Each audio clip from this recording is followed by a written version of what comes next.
Hi everybody, welcome to Deb's Way, and I'm Deb. And you are back in my sub-pantry area today, this afternoon, where I'm going to be going through the shelves here and moving some stuff out into the kitchen pantry and reorganizing this a little bit as I stock items into the kitchen and making note of what items I need to buy back up for and put on the sub-pantry shelves. Yes, I have two pantries, one in the kitchen. I'll show you that one. And then this is what I call my sub-pantry. And this is what I really keep track of as far as restocking goes. And one other thing I wanted to point out is something that I learned or picked up from Martin Midlife Adventures, and I'll put their link down below. I tell you, the gals on that channel are so interesting to follow, and they are so I don't know how to describe it. They are so much like a little pioneer family that take care of themselves so very well up in the mountain area of Colorado. I don't know where exactly, but I tell you, they know how to take care of themselves very nicely, very well. They've got it going on. And on one video that they put out not too long ago, they showed how they mark the can. Here, I don't know if you can see this. They mark their cans with marker. This could be better, but I can see it at least, with the date, the expiration date of the goods in the can. Well, yeah, I've been checking the expiration dates just fine, and restocking, but I tell you what, writing it on the can itself, I should have thought of that before. It makes it so much easier just to look right at the face of the can and know, okay, we got to use that up real fast. So, I went through a couple weeks ago, went through all my shelves of canned goods, packaged goods, everything like that, and wrote the expiration dates on them, on the the face of the can or box, so I can just look right at the container and know when they expire without having to find that stamp on the container. That is a great idea. So anyway, I'll be going through here and pulling out things to fill the kitchen pantry, and then making note of what I need to buy to have extra on hand here for my sub-pantry. We feel it's very important, and William's on board with this also. We feel it's very important to keep our stock up. And it's not that we have an advantage, we don't have a whole room or storage room full of canned goods, paper goods, that sort of thing.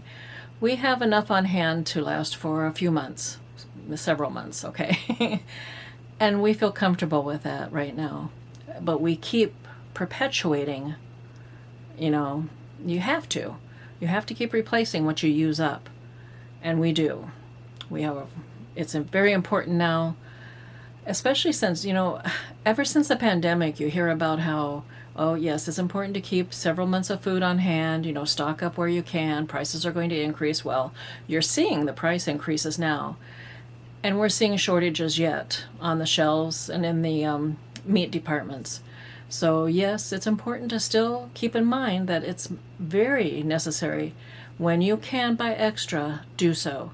When you can buy on sale, take advantage of that. And we are. So we feel very comfortable in doing that. And we are very blessed that we can do that. We know that. So anyway, how this all started, my sub-pantry, what got me started several years ago in, stocking up, was Target.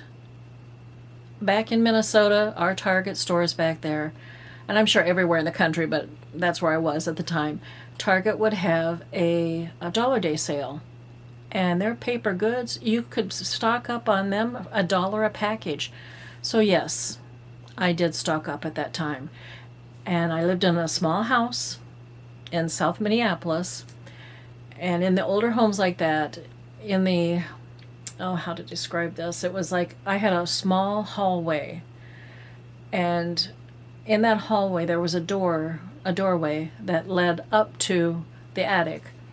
Well, I rarely used that attic. I stored things in there, yes, that's true, but I rarely went up there.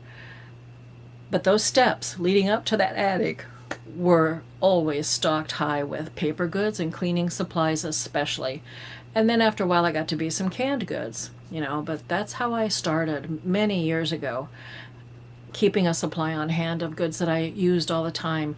When you can find a good sale price, it's just beneficial to you to stock up as much as you can. So that's what we've been doing. But make sure that you do use things up within the expiration date, or in some cases shortly thereafter. Not too long after. I don't usually go too far past the expiration date of things. But this is a comfortable feeling, knowing that we have food on the shelves, food in the freezers and the refrigerator, especially with the times we live in right now, which I've never felt this way before in my whole lifetime, with things that have happened in the world, the politics the way that they were as I was growing up and as a young adult.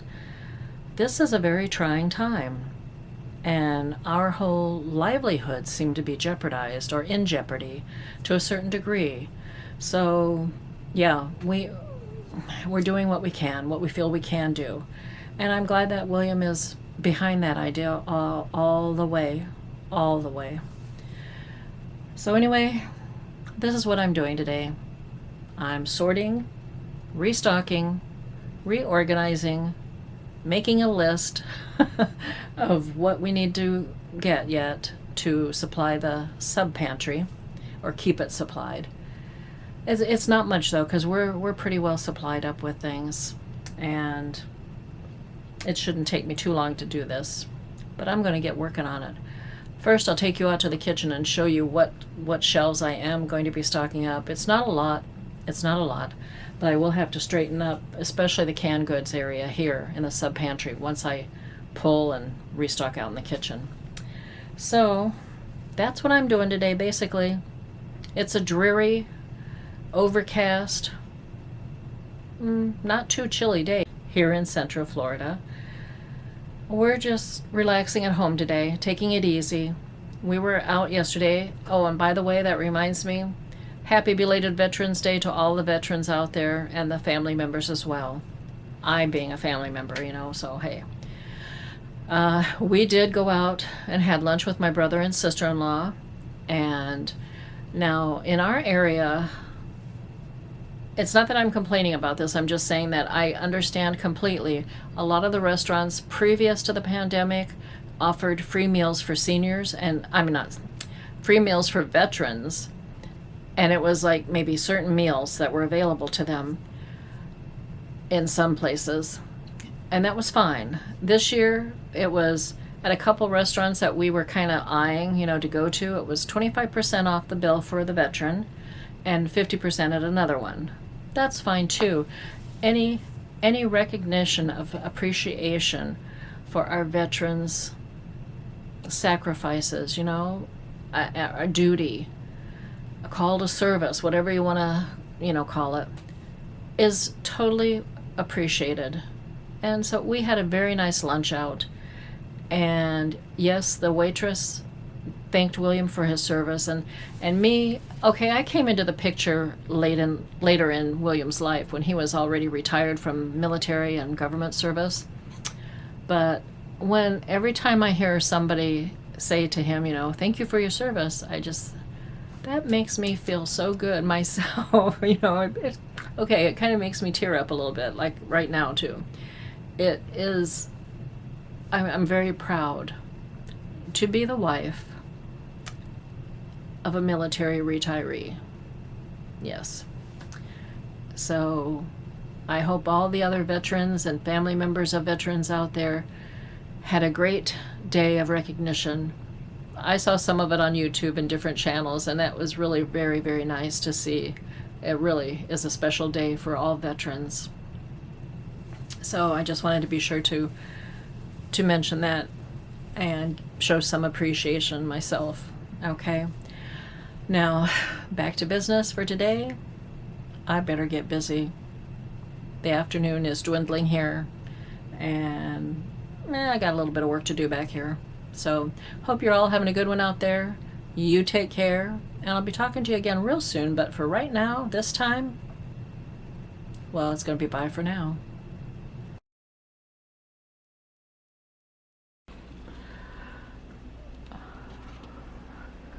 Okay, this is a shot of the kitchen pantry shelves. The upper level here is pretty full. Basically boxed foods, packaged foods. But it's the canned goods area that I can really fill in some gaps here, you know, like here, and I've got some holes back in here and over there that I need to fill in. And I'm taking that from the sub-pantry. So I'm going to go back there,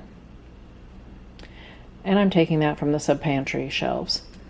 So once I get that done and get the sub-pantry shelves, you know, rearranged a little bit, I'll know if I need to, you know, buy any extra supplies.